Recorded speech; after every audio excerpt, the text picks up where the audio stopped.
पहला क्वेश्चन सेलोइज्म का है और मैं आपको ये क्वेश्चन वेन डायग्राम की सहायता से सॉल्व करना सिखाता हूँ। तो देखते हैं क्वेश्चन। कह रहा है क्वेश्चन सभी कार जीप है, तो आप वेन डायग्राम बनाओ।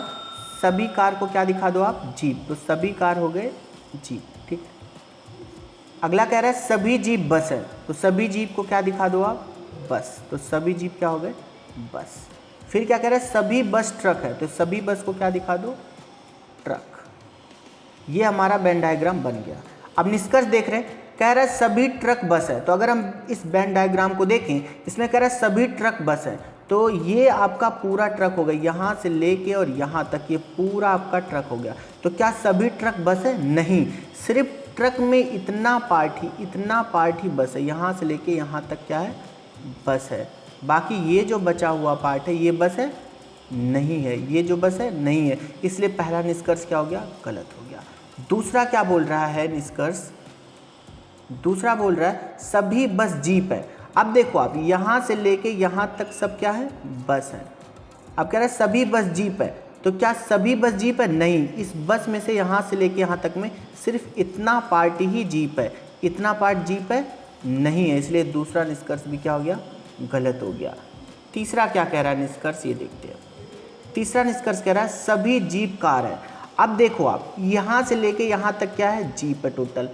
क्या सभी जीप कार है? नहीं, सिर्फ इतना पार्ट ही कार है, इतना पार्ट ही कार है, बाकी ये पार्ट का है, ये जीप है, ये कार नहीं है, इसलिए तीसरा निष्कर्ष भी क्या हो गया? गलत हो गया। चौथा निष्कर्ष देखते हैं। चौथा निष्कर्ष कह रहा है सभी कार ट्रक है। तो आप मुझे बताएं क्या सभी कार ट्रक है? कार कितना? ये वाला पार्ट क्या है? कार है। आपको मैं अच्छे से दिखाता हूँ, ये वाला पार्ट क्या है? कार है। तो क्या सभी कार ट्रक हैं? बिल्कुल। ये इतना पूरा का पूरा कार ये पूरे ट्रक के अंदर आ रहा है कि नहीं आ रहा? ये यानी पूरा कार किसके अंदर आ रहा है? ये पूरा ट्रक है चूंकि, और इतना कार है तो ये पूरा कार ट्रक के अंदर आ रहा है। बिल्कुल हाँ, तो सभी कार ट्रक हैं, बिल्कुल सही है, ठीक है। यानी कि 3 गलत है, 1 सही। अब इस ऑप्शन को देखते हैं, यानी कि सिर्फ चौथा अनुसरण करता है, ओनली 4 फॉलोज, तो यानी आंसर डी हो गया, ठीक है। इस तरीके से आप इस क्वेश्चन को सॉल्व कर सकते हैं। देखते हैं अगला क्वेश्चन। हमारा अगला क्वेश्चन यहाँ पे अल्फ़ाबेटिकल सीरीज का है, ठीक है। इस अल्फ़ाबेटिकल सीरीज के क्वेश्चन को कैसे सॉल्व करते हैं ये मैं आपको बताता हूँ। पहले आप क्या करो, लेटर को काउंट कर लो। यहाँ पे लेटर काउंट करते हैं 1 2 3 4 5 6 7 8 9 10 11 12 13 14 15 16, यानी टोटल 16 लेटर हैं इसमें पूरे, ठीक है। अगर इसमें टोटल 16 लेटर हैं तो आप क्या करो, इस 16 लेटर को 2 पार्ट में डिवाइड कर दो, यानी 8 के 2 पेयर बना दो। 1 2 3 4 5 6 7 8 के 2 पार्ट में मैंने डिवाइड कर दिया। तो जो इधर जैसा अरेंजमेंट होगा वैसा ही इधर अरेंजमेंट होता है, ये आपको हमेशा ध्यान रखना। तो अगर मैं यहाँ पे देखूँ, यहाँ पे ए है, एक वैकेंट है, हो सकता है यहाँ पे ए हो, मैं यहाँ पे ए लिख लेता हूँ। इसके बाद क्या, 2 बार सी आया है तो 2 बार यहाँ भी सी आया, ओके सही चल रहा है। एक वैकेंट यहाँ है लेकिन इसके स्थान पे यहाँ क्या है, बी है, तो यहाँ पे मैं बी भर लेता हूँ। इसके बाद क्या है, बी और सी, इसके बाद बी और सी है, ओके डन, सही चल रहा है। तीसरा यहाँ वैकेंट है लेकिन यहाँ पे क्या है, सी है, तो यहाँ मैं सी भर लेता हूँ। इसके बाद ये क्या है, यहाँ पे ए है लेकिन यहाँ खाली है, तो यहाँ मैं ए भर लेता हूँ। बिल्कुल हमें एक सीरीज मिल गई, यहाँ पे बी सी ए होगा। अब देखते हैं ऑप्शन में कहाँ पे, बी सी ए सेकंड ऑप्शन में बिल्कुल कर सकते। तो बिल्कुल आपको क्या करना, पहले लेटर काउंट करना, उसको 2 पार्ट में डिवाइड कर लेना, इसके बाद में लेटर को आपको फिल करना है, दोनों को बैलेंस करते हुए। आपका जो आएगा वही आंसर होगा, ठीक है। इस तरीके से आपको इस क्वेश्चन को करेंगे, नहीं तो आपको बहुत ज़्यादा टाइम लगेगा, ठीक है। अगला क्वेश्चन देखते हैं। अगला क्वेश्चन आप देख रहे हैं मैट्रिक्स का है। तो अगर आप इस पूरे मैट्रिक्स को पढ़ेंगे तो बहुत ज़्यादा टाइम लगेगा। मैं आपको बताता हूँ कि विदिन सेकंड आप इस क्वेश्चन को कैसे सॉल्व करेंगे ऑप्शन की सहायता से, वो मैं आपको सिखाता हूँ। सीधा आप इस पे आ जाओ। इसका आपको क्या बताना है, इसमें से कोड बताना, तो डी उठा लो। डी आपको इसका कोड बताना है तो आपको कुछ नहीं करना, पहले आप ऑप्शन उठा लो। मैं पहला ऑप्शन उठा लेता हूँ 4 0, तो यहाँ पे देखता हूँ 4 और 0, देखो यहाँ पे 4 है, यहाँ पे 0, तो इन दोनों के नीचे देख लो 4 और 0 के नीचे क्या आ रहा है, डी आ रहा है। हमने डी पूछा है, ओके डन है। 9 5, देखो 9 यहाँ है, 5 यहाँ, इसके नीचे क्या आ रहा है, ई आ रहा है। देखो 9 यहाँ है, 5 यहाँ, इसके नीचे आ रहा है ना ई आ रहा है, ई पूछा है, ओके डन है। इसके बाद देखते हैं 1 4, 1 यहाँ है, 4 यहाँ है, यानी बी आ रहा है। देखिए 1 यहाँ है, 4 यहाँ, इसके नीचे क्या आ रहा है, बी पूछा है, ओके डन, यहाँ तक सही हो गया हमारा। अगला आ रहा है 5 9, 5 यहाँ है, 9 यहाँ है, इसके नीचे क्या आ रहा है, ई। 5 9 के नीचे क्या आ रहा है, ये हमारा आ रहा है नहीं, आर आ रहा है, तो यानी ये ऑप्शन हो गया गलत। अगला क्वेश्चन देखते हैं, अगला ऑप्शन देखते हैं 2 2। देखिए 2 और 2 के नीचे आ रहा है डी। देखिए 2 और 2 के नीचे क्या आ रहा है, डी आ रहा है, ओके। अगला क्या है 5 9, 5 यहाँ है 9 यहाँ है, ई आ रहा है, ओके ठीक है।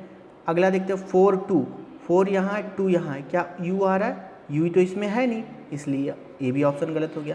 अगला ऑप्शन देखते हैं 4 0, 4 0। देखिए 4 यहाँ है 0 यहाँ है, डी आ रहा है, ओके। फिर 9 5, 9 यहाँ है 5 यहाँ है, ई आ रहा है, ओके यहाँ भी ई है, ठीक है। अगला देखते हैं 1 4, 1 यहाँ है 4 यहाँ है, बी आ रहा है, ठीक है। अगला देखते हैं आर 5 8, 5 और 8 आर आ रहा है, ठीक है। 3 4, 3 4 आई आ रहा है, आई यहाँ पे है, ठीक है। अगला देखते हैं 6 9, तो 6 यहाँ है 9 यहाँ है, ऐसा आ रहा है, ऐसा आ रहा है, बिल्कुल सही। तो हम ये इसी को मार्क करके आगे बढ़ जाएंगे। इस ऑप्शन को हमें चेक ही नहीं करना है। क्लियर है, बात आ गई समझ में। तो इस तरह का जब भी आपको मैट्रिक्स का क्वेश्चन मिले, आपको ऑप्शन की सहायता से मूव करना है। जहां आपको ऑप्शन मिले वहीं पे स्टॉप करके क्लिक करके आगे बढ़ जाना है। समझ आ रहा है। ये चौथा ऑप्शन हम चेक नहीं करेंगे यह गलत है नहीं, 100% गलत होगा, ठीक है। तो हमें आंसर यहीं पे सी पे मिल गया, सी पे क्लिक करेंगे और आगे बढ़ेंगे। देखते हैं अगला क्वेश्चन। देखिए मिसिंग नंबर का ये क्वेश्चन है। इसमें आपको एक यहाँ पे मिसिंग है, आपको ढूंढना है। तो आपको क्या करना पड़ेगा, देखो यहाँ पे 9 है, यहाँ पे 12 है, नंबर बढ़ रहा है। 12 के बाद 18 है, बढ़ रहा है। 18 के बाद यहाँ पे कुछ है, इसका 54 है, कहीं ना कहीं कुछ बढ़ रहा है। अगर हम इसे 12 से 9 माइनस कर दें तो यहाँ पे 3 आ रहा है, ओके। 9 से 3 जोड़ेंगे तो 12 आ रहा है। 12 में क्या जोड़े तो 18 आ रहा है, 6। कहीं ना कहीं देख रहे 3 का 2 गुना हो गया 6, ठीक है। 18 इसके बाद आ गया, 12 में 6 जोड़ के 18 आ गया। 18 के बाद यहाँ पे क्या आएगा, तो 3 दूना 6। अगर हम इसका भी डबल करके एक बार देख लेते हैं 12, क्या 18 और 12 को जोड़े तो 8 2 10 0, 1 1 2 और 1 3, 30 हो रहा है। तो 3 का गुना 2 में करें तो 6, इसका 2 गुना करें 12, इसका 2 गुना कर दे 24। क्या इन दोनों को जोड़ने पे 54 बनेगा, बिल्कुल। 4 3 2 5 54 बन जा रहा है, यानी बिल्कुल हमारा ये 30 यहाँ पे सही जवाब होगा। तो मिसिंग नंबर क्या है हमारा यहाँ 30। क्लियर है। अगला क्वेश्चन हमारा मिसिंग नंबर का। इस तरह का क्वेश्चन कई बार एग्जाम में पूछा गया है। सो इसमें ज़्यादातर क्या होता है कि इस वाले टर्म को या तो जोड़ के लिखा जाता है, या इस वाले टर्म को माइनस करके लिखा जाता है, या गुणा करके या जोड़ के इस तरीके से आपको कुछ बना के दिया जाता है। तो आपको वो फाइंड आउट करना है। तो आपको करना क्या होगा कि आपको देखना होगा क्या इन दोनों को जोड़ के लिखा गया है, या माइनस करके लिखा गया है, या गुणा करके लिखा गया, किस तरीके से इसमें किया गया। तो हम इसको देखें अगर क्वेश्चन को, तो यहाँ पे 12 यहाँ पे 6। तो अगर 12 से 6 को माइनस करते तो 6 आ रहा है, ठीक है। 15 से 9 को माइनस करें तो 6 आ रहा है, ठीक है। क्या ये पैटर्न यहाँ लागू हो रहा है, देख लेते एक बार। 12 से अगर हम 4 को माइनस करें तो 8 आ रहा है, ठीक है। 16 से अगर 8 को माइनस करें तो 8 आ रहा है, ठीक है। 11 से अगर हम 5 को माइनस करें तो क्या लागू हो रहा है, यहाँ पे हमारा मिल रहा है 6, ठीक है। अगर 14 से 8 को माइनस करें तो 6 आ रहा है, बिल्कुल। यानी यही ये पैटर्न है, इससे इसको माइनस करके लिखा जा रहा है, इसको माइनस करके लिखा जा रहा है। तो यहाँ पे क्या आएगा 6, क्योंकि 11 से अगर 5 को माइनस कर रहे हैं तो क्या आ रहा है हमारा 6, 14 से 8 को माइनस कर रहे हैं तो 6, तो आंसर क्या हो गया हमारा 6। इस तरीके से आपको फाइंड आउट करना पड़ेगा। अगला क्वेश्चन हमारा वेन डायग्राम का है। इसमें कह रहा है कि इनमें से कौन सा आरेख गाय, पशु तथा बकरी के बीच सही संबंध दर्शाता है। तो आपको इसमें वेन डायग्राम फाइंड आउट करना है कि गाय, पशु और बकरी के लिए कौन सा वेन डायग्राम सही है। तो आप देखें गाय, पशु और बकरी, अगर हम पहला ये वाला ले लेते, सी ऑप्शन हम पहले लेते, सिर्फ समझाने के लिए आपको कह रहा हूँ। मान लेते हैं कि ये गाय है, पहला वाला गोला क्या है, गाय है, ठीक है। तो सभी गाय पशु हैं, ये बात तो सही कह रहा है। अगर ये बकरी बच रही है तो क्या बकरी पशु है कि नहीं है, बकरी भी तो पशु है, लेकिन यहाँ पे तो इसके अंदर नहीं दिखाया गया, इसके टच में तो नहीं दिखाया गया। तो यानी कि यहाँ पे क्या कह रहा है कि बकरी पशु नहीं है, लेकिन ऐसा तो नहीं होता, इसलिए ऑप्शन सी गलत हो गया। अगर हम ये ले लेते हैं, मान लेते हैं कि ये गाय है, ये बकरी है, ये पशु है, तो क्या कोई गाय होती है बकरी, नहीं, इसलिए ऑप्शन बी भी गलत हो गया। आप मुझे बताइए, मान लिया गाय है, ये पशु है, ये बकरी है, तो क्या इसमें से इतनी गाय इतनी पशु है, बाकी ये गाय क्या पशु नहीं होती, होती, यानी ऑप्शन डी भी गलत हो गया। ऑप्शन क्या सही है, ए। इसमें क्या कह रहा है, ये गाय है, ओके, ये बकरी है, ना कोई गाय बकरी होती है, ना कोई बकरी गाय होती है, ठीक है, बिल्कुल सही। और ये दोनों के दोनों क्या होते हैं, पशु, यानी ऑप्शन ए बिल्कुल सही है। ये मैंने आपको तीनों इसलिए आपको पहले बताया ताकि आपको समझ में आ जाए, वरना आप सिंपल डायरेक्ट ऑप्शन ये चेक करते ही मार्क कर सकते हैं कि ये गाय है, ये बकरी है, दोनों के दोनों क्या होती है, पशु। तो आंसर ए बिल्कुल सही जवाब है, ठीक है। अगला क्वेश्चन देखते हैं। ये अगला क्वेश्चन हमारा एनालॉजी का क्वेश्चन है, जो कि बहुत इंपॉर्टेंट क्वेश्चन है, कई बार एग्जाम में पूछा गया है। देखो, हमें जैसे 126 हमने देखा, हमें तुरंत समझ में आया तो क्यूब के आसपास का नंबर है। कितने के क्यूब का? 5 का क्यूब प्लस में 1 किया गया। ओके, यहाँ पे देख रहे हैं 24, ये भी स्क्वायर के आसपास का नंबर है, तो 5 का स्क्वायर माइनस में 1, यानी ये यहाँ पे चल रहा है। 48 को देखते ही समझ में आ गया, तो 7 का स्क्वायर माइनस में 1 है, तो इसके बाद क्या आएगा? 7 का क्यूब प्लस में 1, जैसे यहाँ पे सीरीज चल रहा है। तो 7 का क्यूब क्या होता है? 343, प्लस में 1 करेंगे तो आंसर आ गया आपका 344। बात आ रही समझ में? इस तरीके से आपको सॉल्व करना है। तो इस तरीके का क्वेश्चन सॉल्व करने के लिए सबसे पहले आपको क्या करना पड़ेगा? क्यूब और स्क्वायर बिल्कुल रटा हुआ होना चाहिए, ठीक है। जब आपके दिमाग में क्यूब और स्क्वायर बिल्कुल रटा हुआ रहेगा तो आप आसानी से इस तरह के क्वेश्चन को कर पाओगे। अगला क्वेश्चन हमारा मिसिंग टर्म्स का है। इसमें आपको एक संख्या लुप्त यहाँ पे दिखाया गया, उसको आपको फाइंड आउट करना है। तो सिंपल सा आपको यहाँ पे 8 है, यहाँ पे 3, यहाँ पे 25। तो जैसे आपको 25 दिखा तो आपको समझ में आ गया कि 8 का 3 में मल्टीप्लाई करके 8 मल्टीप्लाई बाई 3 प्लस में 1 किया गया 25। क्या देख रहे हैं? यही लॉजिक यहाँ लग रहा है। 4 में 3 का गुणा करें तो 3 गुणे में 4 प्लस में 1 कर रहे हैं, बिल्कुल 13 आ रहा है। तो क्या ये लॉजिक यहाँ लग रहा है? 5 गुणे 4 प्लस में 1 करें, बिल्कुल आ रहा है। यहाँ पे देखें 6 गुणे में 5 प्लस में 1, बिल्कुल आ रहा है। तो ऐसे यहाँ पे भी हम यही लॉजिक लगाएंगे। 7 गुणे में 8 यानी 7 गुणे में 8 प्लस में 1, तो 7 8 56 प्लस में 1 यानी 57। तो आंसर क्या हो गया हमारा? 57। बिल्कुल इस तरीके से आपको सोचना पड़ेगा, ठीक है। अगला क्वेश्चन देखते हैं। ये क्वेश्चन हमारा एनालॉजी का है। इस तरह के क्वेश्चन में क्या होता है? जो रिलेशन इन दोनों में होता है वही रिलेशन इनमें हमें फाइंड आउट करना होता है। तो यहाँ देख रहे हैं ए के बाद क्या है? बी, यानी हुआ +1। जेड है, जेड के बाद क्या है? वाई, यानी हुआ -1। सी के बाद क्या है हमारा? डी, यानी हुआ +1। एक्स के बाद क्या है? डब्ल्यू, यानी हुआ -1। क्लियर है? यहाँ पे भी वही पैटर्न लगा दो। एच के बाद क्या आएगा? आई, ठीक है, हुआ +1। क्यू के बाद क्या आएगा? -1 करने पे तो आएगा पी। जे के बाद +1 करेंगे तो क्या आएगा हमारा? के। और ओ के बाद -1 करेंगे तो क्या आएगा हमारा? एन। तो IPKN, तो आंसर क्या हो गया हमारा? सी, ठीक है। इस तरीके से आपको करना है। अगला क्वेश्चन देखते हैं। ये क्वेश्चन हमारा मिसिंग टर्म्स का है। ये बहुत इंपॉर्टेंट क्वेश्चन है, कई बार एग्जाम में इस तरह का क्वेश्चन पूछा गया है। देखो, यहाँ पे एक टर्म मिस है, ये आपको फाइंड आउट करना है। जो रिलेशन इन दोनों में लग रहा होगा वही इसमें लगेगा, ठीक है। तो आपको लॉजिक सोचना पड़ेगा। लॉजिक कैसे सोचते हैं? सबसे पहले हो सकता है कि इन दोनों को जोड़ के उसका आधा करके लिखा गया हो। तो अगर हम 12 और 15 को जोड़ेंगे तो इसका आधा करेंगे तो 3 तो नहीं होगा, ये बात बिल्कुल अंडरस्टूड है। हो सकता है इनका गुणा करके दोनों को जोड़ा गया हो, तो गुणा करें। 1 को 5 में गुणा करें तो 5 आता है, 2 का 1 में गुणा करें तो 2 आता है। तो 5 से 2 को अगर माइनस करें तो 3 आ रहा है, बिल्कुल हो सकता है। लॉजिक इसमें लगा के देखें। 4 का 4 में गुणा करेंगे तो 16, 8 का 2 में गुणा करेंगे तो 16, माइनस करेंगे तो 8 तो नहीं आएगा, 0 आ जाना चाहिए। तो यहाँ पे 8 है, यानी ये लॉजिक तो नहीं है। फिर क्या लॉजिक? आप सोच के देखिए। 15 और 12, 12 में से 3, 15 में से 12 को माइनस करेंगे 3 आ रहा, हो सकता है ये लॉजिक हो। तो 44 से 28 को माइनस करेंगे तो 8 तो नहीं आएगा, यानी ये भी लॉजिक नहीं है। तो लॉजिक आपको सोचना पड़ेगा।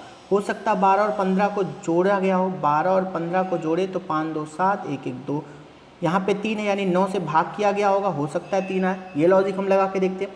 तो 44 और 28 को जोड़िए, 44 और 28 को जोड़िए, 8 4 12, 2 1 4 2 6 7, 72 है, उसे 9 से भाग करिए, 8 आ जा रहा है, बिल्कुल सही। यहाँ भी 9 से भाग किया गया, यहाँ भी 9 से भाग किया गया, 8 आ गया। यही लॉजिक इसमें लगा दो, यानी 64 प्लस 53 आपको जोड़ देना है। तो 4 3 7 और 6 5 11, इसे 9 से भाग कर दो, कितना आएगा? 9 करने में 9, 2 और 9 3 27, कितना आ गया हमारा? 13। तो आंसर क्या हो गया हमारा? बी। क्लियर है? इस तरह से आपको लॉजिक सोचना ही सोचना पड़ेगा, ठीक है। अगला क्वेश्चन देखते हैं। अगला क्वेश्चन है, नीचे दिए गए विकल्पों में से विषम युग्म को छाटिए। किन्हीं 3 में कोई रिलेशन होगा, एक आपका डिफरेंट होगा, वो आपको छाटना है, ठीक है। अब देखते हैं, ऐसे क्वेश्चन में मोस्टली क्या होता है, किसी एक में पूरा वॉवेल रहता है, किसी एक में पूरा कॉन्सोनेंट रहता है, ऐसा भी हो सकता है। क्या ऐसा कोई है? नहीं है। फिर देखते कोई और लॉजिक हो सकता है इनका प्लेस वैल्यू इन दोनों का यहाँ पे जोड़ के लिखा गया, माइनस करके लिखा गया, ऐसा है क्या? ए आता है 1 नंबर पे, जी आता है 7। मैं आपको सोचना सिखा रहा हूँ किस तरीके से आपको सोचना है। तो अगर 7 का 1 माइनस करें तो 6 होना चाहिए, यहाँ पे तो डी यानी 4 है, ऐसा भी नहीं है। तो क्या लॉजिक है? 1 के बाद 4 लिखा गया है। देखिए ए की प्लेस वैल्यू 1, डी की होती है 4, यानी +3 हुआ है। डी के बाद आया 7, यानी +3 हुआ है, ठीक है। एच के बाद के आया, ठीक है, यानी +3 हुआ। के के बाद एन आया, यानी +3 हुआ, ठीक है। बी के बाद डी आया, यानी +2 हुआ। डी के बाद एफ आया, यानी +2 हुआ। इसमें देखें ओ के बाद आर है +3 हुआ, आर के बाद यू है +3 हुआ। देखिए सब में प्लस प्लस 3 हुआ, इसमें +2 हुआ, तो आंसर क्या हो गया हमारा डी। ये डिफरेंट, इस तरह से आपको लॉजिक सोचना पड़ेगा। अगला क्वेश्चन है 29 लड़कों की एक पंक्ति में अगर रोहित का स्थान बाईं तरफ से 19वां है। एक पंक्ति में टोटल कितने लड़के हैं? 29, यानी यहाँ से यहाँ तक टोटल लड़के हैं 29, ये आपको पता है। रोहित का स्थान बाएं तरफ से 19वां, यानी इधर से रोहित आता है 19वें नंबर पे। ये बात हमें समझ आ गई। तो टोटल अगर 29 है, यहाँ से यहाँ तक रोहित 19 है, तो इधर कितने लड़के बच गए? 10। ये आपको समझ आ गया। तथा करण का स्थान दाएं तरफ से 19वां, यानी करण इधर से आता है कितने नंबर पे? 19वें नंबर पे। ये बात आपको समझ आ गई, करण। ठीक है, तो बताओ पंक्ति में उन दोनों के बीच, यानी इसके बीच कितने लड़के हैं? तो अगर ये इधर से इधर 19 नंबर पे आता है, तो इसके करण के इधर कितने बच्चे हो गए? 18। कितने हो गए टोटल? 18। ठीक है, अगर यहाँ से यहाँ तक आ रहे टोटल 10 और इसको मिला दे तो इधर हो गए 11, तो इसके बीच में इधर कितने बच्चे आपके? 7। तो 11 7 18 होता है, तो इनके बीच में कितने हो गए टोटल? 7। तो इनके बीच में टोटल 7 बच्चे। ठीक है, अगला क्वेश्चन देखते हैं।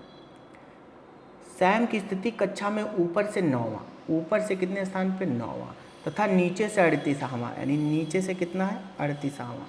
तो कक्षा में कुल कितने विद्यार्थी हैं? जब भी इस तरह का क्वेश्चन आए कि एक व्यक्ति की ऊपर से भी नीचे से भी स्थिति दिखाई जाए और आपसे कुल विद्यार्थी की संख्या पूछे, तो क्या करो? ऊपर से उसकी रैंकिंग प्लस में नीचे से उसकी रैंकिंग माइनस में 1 कर दो, जो आएगा वही आपका आंसर होगा। ठीक है, यहाँ पे करके देखते हैं। 9 8 17 के साथ 3 4 47 -1, तो आंसर कितना हो गया हमारा? 46। ठीक है, यानी आंसर भी।